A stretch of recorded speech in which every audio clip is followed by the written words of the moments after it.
I bring you the art of changing your mind. Come on up, guys.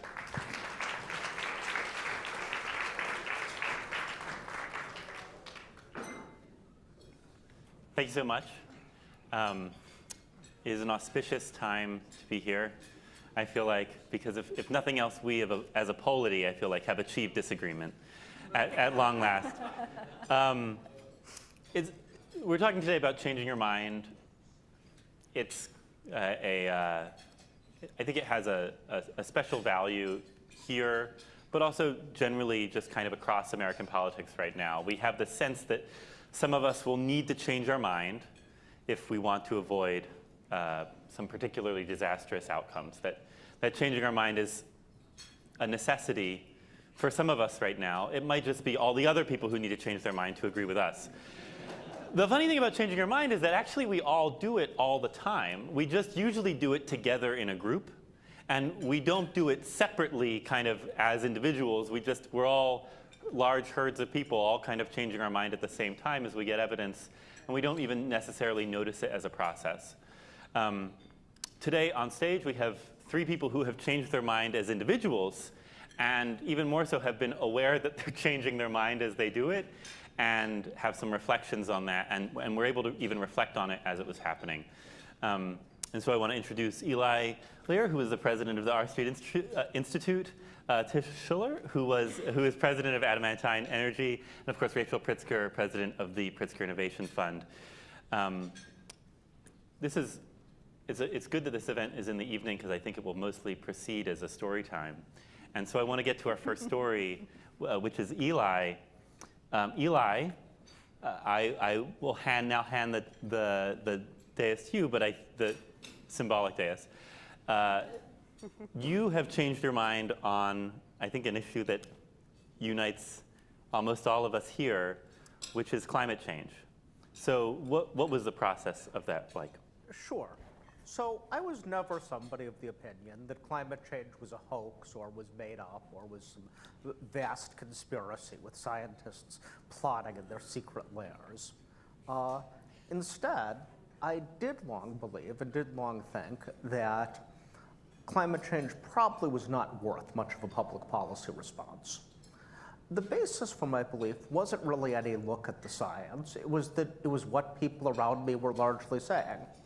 I've spent basically my entire adult life as part of the vast right-wing conspiracy. I worked for the Washington Times, the Heritage Foundation, a Republican Senate Majority Leader, the Competitive Enterprise Institute, and then the Heartland Institute. My work itself touched on climate change many times, but was never frontally on that topic. And for quite a while, I went with the tribe, which basically said repeatedly, this isn't worth thinking about. I never had sympathy for people who said, oh, this is an evil hoax. But I did have a large degree of skepticism as to whether or not we ought to do anything about it. What changed my mind was 2 things. First, I did a lot of science coursework. The insistence that there was some sort of conspiracy began to rub me very much the wrong way. The idea that massive numbers of scientists would deliberately distort things struck me as not plausible. But I don't know that many people who actually thought that. And if it was just a matter of rejecting that, it wouldn't have changed much. What really changed my mind was I was running a project on property and casualty insurance. And I am, and I think always will be, a very big free marketer. I found out that all of the large property and casualty insurers and all of the major modeling companies they use models that say climate change is real and human-caused. Now, there are lots of examples of scientific consensus being wrong. That's actually what Kuhn's main point is. What there's not much of an example of anywhere is a market with no short sellers. An insurance company that decided that climate change was a hoax could vastly underprice everybody else. The number of insurance companies that do that is exactly 0. And markets work because there are short sellers. Because even if most people get something wrong, somebody figures out how to get that thing right. So either this is the first case that there's a market failure with no short sellers, or climate change is real. Given the choice between the ability to do this, to believe that markets don't work, or that climate change is real, it's much easier for me as a convinced right-winger to believe that climate change is real. And then I found out, to my surprise and delight, that there was a long list of things that I wanted to do anyway, that I could do to deal with climate change. The proudest achievement of my life to date is that there's a page in Naomi Klein's book attacking me by name. And I nonetheless admire the book in a sense, because it's an effort at taking a very complicated problem, what has been referred to as a wicked problem. The phrase is West Churchman, but it was actually Rachel and Ted who introduced me to the concept of it. It's quite appropriate to do a lot of things you want to do anyway. And that's how I changed my mind about climate change. And that's why I'm here today. And that's why I'd say that it's real, human-caused, and a problem, and that virtually everything the far left wants to do about it is a terrible idea. Thanks. Were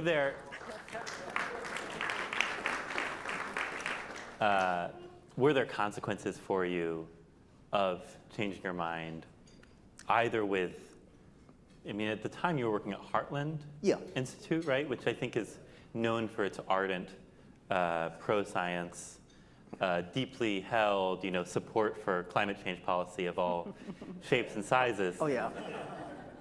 Well, so I left Heartland along with my entire staff and co-founded R Street when the president of Heartland, as some of you may know, ran a billboard with a picture of Ted Kaczynski and the message, the Unabomber, and the message, "I still believe in global warming, do you?" over the Edens in Chicago. We were supported at the time mostly by insurers, so the billboard essentially was saying that our supporters were serial killers. And I wanted to start a think tank that when people supported us, and this is a promise I make to this day to anybody who supports us, that if you support R Street will never run billboards comparing you to a serial killer. We will never do that, I promise. But in all seriousness, I actually, while I was at Heartland, my mind mostly changed while I was at Heartland, in fact. And while I didn't advertise it or start writing about climate change, I made no secret of it internally. And somewhat to my surprise, and to the credit of the people around me, it was largely accepted. In part, I think, because I had a good deal of conservative street cred already. In part because I wasn't working on the issue anyway, so who cares what I think? And in part because I think people were genuinely pretty open-minded about it. Now, there have been people attacking me as some, I don't know, Trotskyite deviationist or whatever you call people on the right. We don't have quite the same terms that exist on the far left for people. So I have been attacked by a few people, but it actually hasn't been that many. But again, I'm proposing a lot of red meat stuff, number one. And number two, I continue to do any other number of red meat things. Now, had I generally changed a lot more views, I think it would have been a lot more costly for me. And I think probably the fact that I had already adjusted everybody who knew me well to what my beliefs and views on it were before I ever talked about it in public, and did that over a year to 2 years, which was an unusual luxury I had, was probably also very helpful. So there was a cost, but it wasn't immediately that great, which probably made things easier. And it was a fact of some rather unusual circumstances that I happened to be in. Thank you.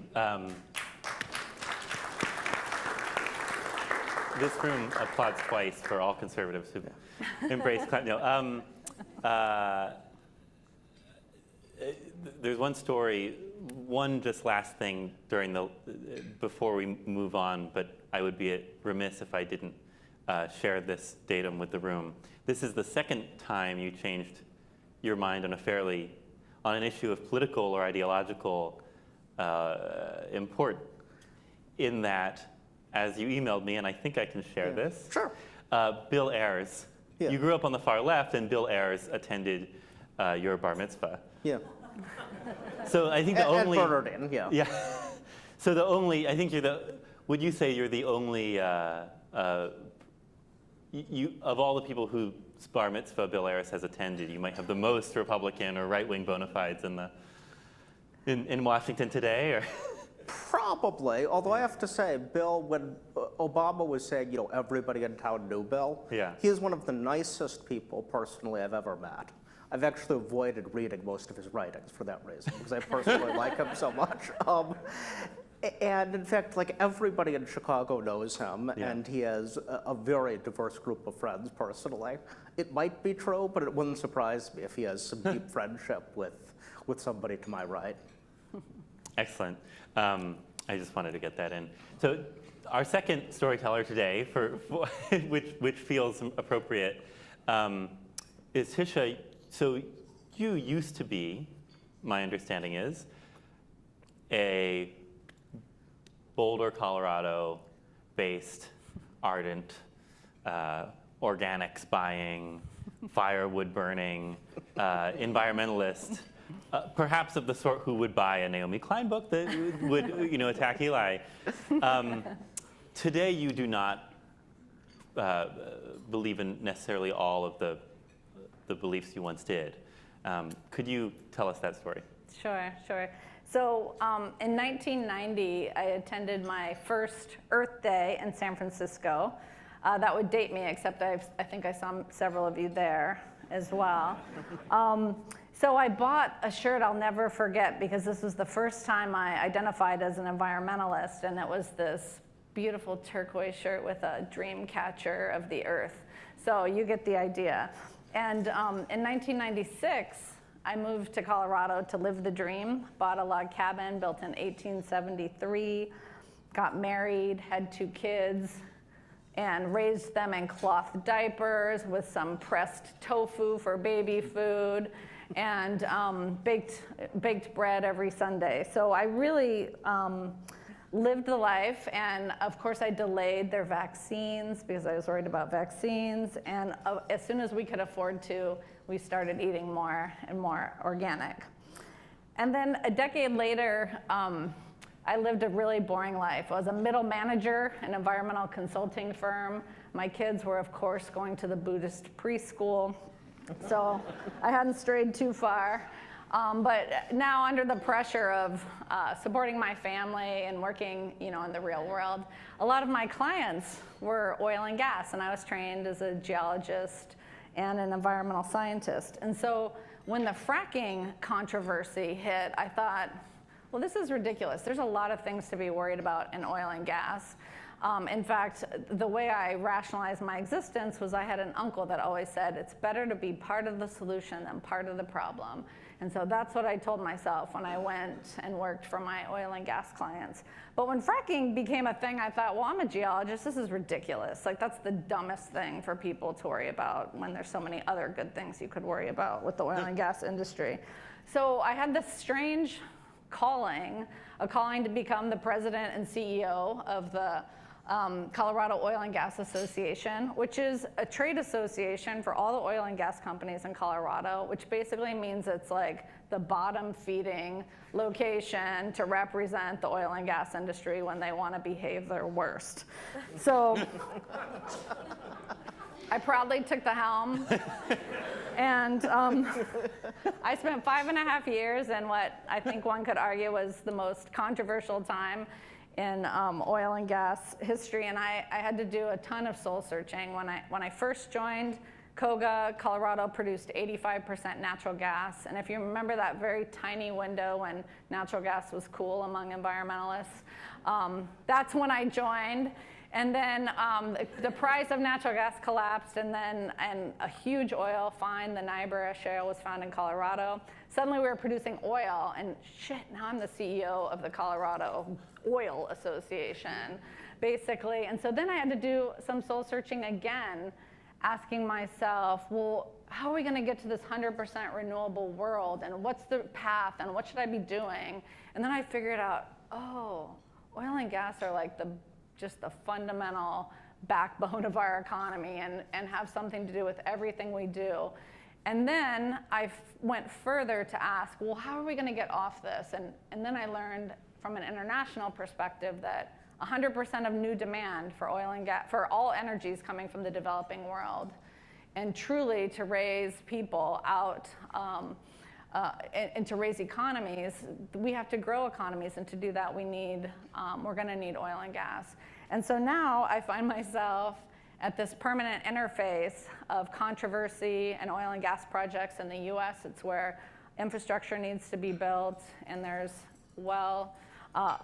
plenty of protests, about that. And internationally, it's supporting the development of natural gas infrastructure for emerging economies, which is just as controversial.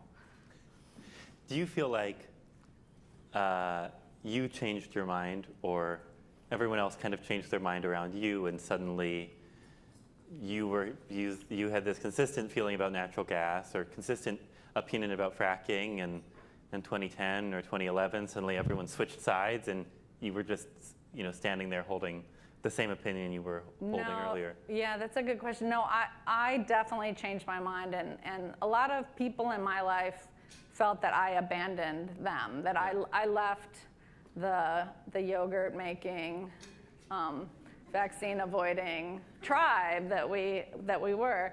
But it was slow. It was it was dangerous for you for a time because of that, right?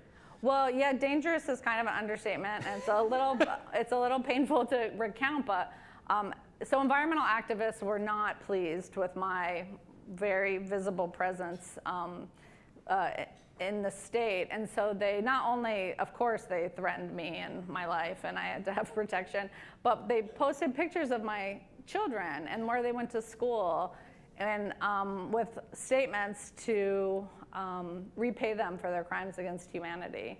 And so maybe it goes without saying that for several years I didn't call myself an environmentalist, but I do now again. In that changing of your mind, there's this moment in the piece you wrote for the Breakthrough Journal where the first time you see a wind farm, you're like, oh my gosh, this is wind. It's not a beautiful windmill in a sunny vale. It's this industrial strength operation to provide industrial strength power, and how striking that was for you. Without a sense that one is better than the other, do you feel like what led you to change your mind was evidence and an abundance of evidence, or do you think part of it was an emotional realization that anything economy scale was going to be economy scale? So it was definitely evidence. So for me, the first decision is emotional, to step away from the tribe and be open to being wrong, which is traumatic. And thanks to the Breakthrough Institute, I've been wrong on like 50 things that I've had to evolve every time I come to one of these. So stay tuned for what I think at the end of this week. So first it's an emotional decision to be willing to change, and then for me it's evidence and information, and it's quite humbling to realize that even while we're all sitting here and now we've embraced intense agriculture, what's the next thing that we will all have to evolve to understand? Do you think you were guided by? Is your environmentalism now, I guess what I'm asking is, do you feel like your environmentalism changed over that time, where you came to realize, oh, I actually prefer human flourishing over ecosystem or the kind of pristineness of the natural world? So for me, environmentalism is, I live in the mountains, I take my solace in the natural environment, but it is secondary to what I think should be our shared priority, which is raising human beings to their full potential. So for me, it's secondary, and I'm willing to live on a planet that is overheating in order to prioritize the transitioning of economies and countries and people to their full potential. I think with that sentence, you have achieved disagreement with some core part of the audience. And so I want to come back to heart of this. But last but not least, Rachel, you, my understanding is, grew up on a goat farm. Sounding better and better, honestly. You know, like there's no Twitter there, presumably. They don't have C-SPAN. You get the news just once a day, if that. No TV. No TV. Okay. There was NPR though. Oh well. So it was safe. But pledge tribes. I mean, and you've come to not live on a goat farm anymore, but also support a much more innovation, technology-driven approach to, many of the issues that might have led your parents to put you on a goat farm once. So why don't you share that story with us, please? Yeah, so I definitely have an unusual perspective, I think, on life in general, but also I think I learned very early that people can live in very different ways and have remarkably different perspectives on the world. And part of that was because I was raised in the poorest county in Wisconsin on a goat farm where we grew all our own food and heated with wood. And then I would be whisked away on a private jet for tea at the Ritz by my grandparents every once in a while. And that was normal too. So already I had this very broad idea of what the world could look like and how people could live. But it took me a long time to begin questioning any of the received wisdom of the very far left. So one of my very earliest memories is of going to an anti-nuclear protest with my parents and grabbing the wrong corduroy bell-bottom leg and looking up, feeling very frightened because it was a stranger. And then I became a part of the vast left-wing conspiracy. And helped found something called the Democracy Alliance, which was new. Politics was new to me at the time, but I wanted to learn about it. I thought this is how the real world works. If you want to make big change, you have to you have to build and wield political power to make things happen. But what I learned through that experience was that the left was very focused on short-term political wins and very not open to challenging assumptions, debating any of their core beliefs, to even using new words for things. So basically the policy agenda and the language for what we wanted to accomplish and why felt very rigid. And to me, I felt like, well, if we're going to solve long-term problems, some of which are actually kind of new problems, we're going to need to be able to have bigger conversations, to have some debates, to be open to new solutions. And so I became pretty disillusioned with the tribal nature of politics in general. And I think that particularly opened my mind to reassessing all my priors. And also when I was at the Democracy Alliance, I happened to meet Michael and Ted. So their remarkable ability to challenge assumptions, decide if they were true, decide if they were useful, and then work towards some new solution set. And to watch them over dinner do that about every single topic in the world, I think actually helped train me how to use that to apply to all the issues in my life. So I've changed my mind on a lot of things. What is an example or two of Well, I think nuclear was the most public. Yeah. And that was sort of the big first one that I went public about. And it felt like coming out of the closet. It was a hard thing to do because it meant I was no longer a member in good standing of the left, basically. Yeah. When was that? So the process happened, it happened during the process of making the film Pandora's Promise, which I was somewhat involved in, which is a film that told the story of a bunch of prominent environmentalists who changed their mind about nuclear. And the story it doesn't tell is the filmmaker himself was a good right-thinking lefty who had made movies about Earth Day and made movies about, how terrible nuclear weapons were. And he went out actually to make a movie about how terrible nuclear energy was, and he himself changed his mind. So I spent a lot of time with both Robert Stone, the filmmaker, and the folks in the sort of breakthrough orbit, rethinking these things together and going through all my fears and actually looking at the data. But really the final straw was visiting Fukushima with my own dosimeter and a busload of experts, including the world's leading authority on the health effects of radiological exposure. And I came back just ardently pro-nuclear. What was in that experience that I got 10 times more radiation exposure on the flight to Japan than visiting Fukushima? than visiting Fukushima.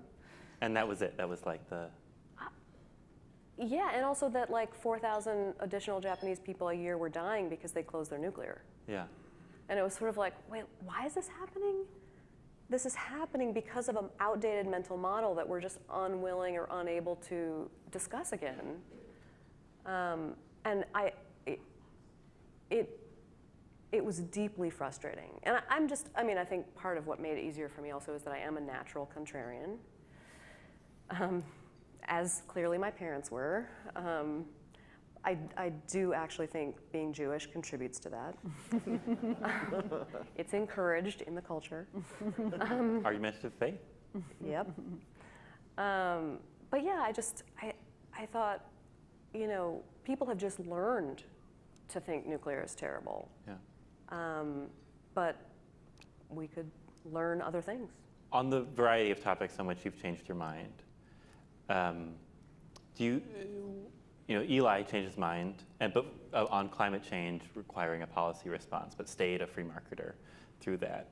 Were there core ideas that you kept through that process, maybe on nuclear specifically, or do you feel like what actually was what the continuity was a kind of approach to information and contrarianism and Talmudic argumentedness? So I think I actually still have I still care about the same outcomes. I care about, preserving wild, beautiful places, and I care about addressing climate change, and I care about poverty alleviation. So, those big themes. I also happen to do work on democracy and depolarization. Yeah. So, I care about a lot of the same stuff, but I think most of the ideas I have about the solution set are almost opposite from what they would have been even 10 years ago. Huh. I think that leads to the question that, after aspects of the last week we just had, I've been thinking about with regard to this panel, which is, and that we talked about earlier this week as well, everyone on stage has changed their mind on things. Are there,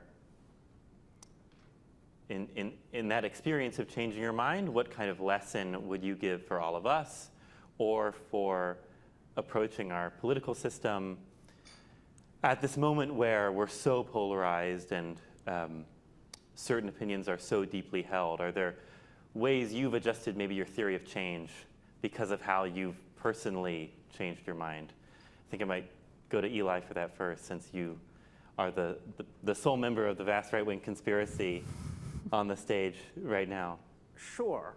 And then we can go, obviously, So the left-wing I just want conspiracy to as well. be clear as to what the question. Yeah, absolutely. So, Let me say, have you changed your theory of change because of how you've changed your mind? Did that experience teach you something that you now apply to politics across the board? I think that it did teach me the importance of what might be called the principle of charity or intellectual Turing test when it comes to considering the arguments of other people. I think it's very important not to attack straw men, but to take the very strongest possible argument and the best argument and the one that pokes the most holes in your argument from the other side. I know and am surrounded and spent 18 months or so very concerned about climate change in a group whose main purpose was to say it wasn't a problem. And understanding the very strongest arguments, not the weak stereotyped ones, made me think about it more. And it's something that I encourage in everybody who comes to work for me, is to confront the very strongest opinions and the best ones, the most sophisticated ones, coming from the other side. We call that, at the Atlantic, we call that steel manning, that you don't want a straw man. Yeah. You're always looking for the steel man Right. version of your argument. That's great. Tisha? Yes, so I think as eco-modernists, we ironically are at risk of making one of the same mistakes that the oil and gas industry makes, which is when I was first put in front of communities and I wanted to explain fracking, I broke out a bunch of science and data and proof, and there's really nothing that's going to piss off a mom more than walking into a room with those things. And so what I now understand is that this is really about engaging in relationship. And there's probably no one here who's ever read an op-ed and your mind was changed unless it was given to you by someone that you trust and admire, or written by someone you trust and admire. So ultimately, the challenge for us is to stay open and to engage in a way where we're mostly curious, even if we find the other person's perspectives repugnant, that we are curious about who they are, how they got there, and what their point of view is.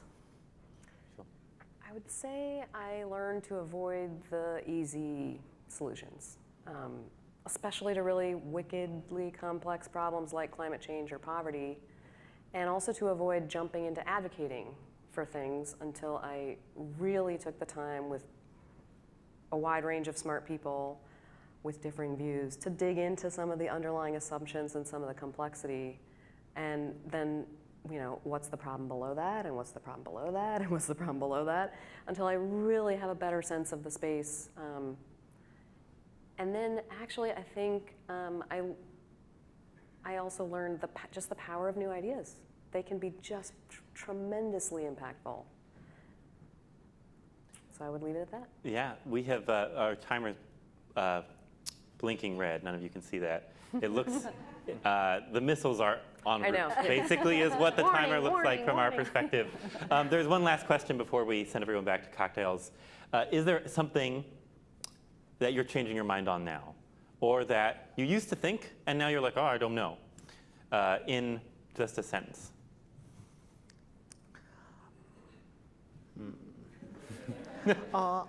I'm becoming more skeptical of the ability of any type of energy generation technology to change the world. And I think it needs to be much more about the way we move the stuff around. I'm becoming more skeptical that we need to have policy discussions focused on that, as opposed to these kind of gatherings that are really about creating bridges across the divides. I have come to think very recently that we need to engage in more serious conversation and even research in geoengineering. Because the climate math and the poverty math actually relate to each other, and they're both not great. Yeah. Well, I think that actually tees us up for a great 2 days where we will be talking about geoengineering in part. Thank you so much for being a receptive audience. We will now let you get back to your cheesecake and cocktails. And thank you so much to our panelists. Let's give them a round of applause.